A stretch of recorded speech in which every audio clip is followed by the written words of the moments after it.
que está no solamente despreciando la libertad de los padres en una inmersión lingüística sin precedentes, sino que está, sobre todo, haciendo una inmersión en la ignorancia y en la ilimitación a miles de catalanes, a miles de jóvenes de Cataluña.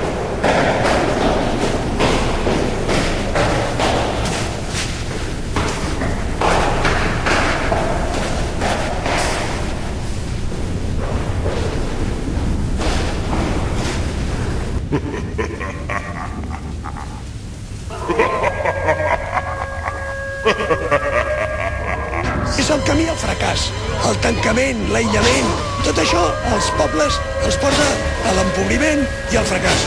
I aquest és el camí d'aquest govern tripartit on tenim un president de la Generalitat nacionalista català, separatista, com demostra aquesta llei d'educació, que és cordobès, la qual cosa ja és el deliri total. O sigui, vivim en el món del disbarat.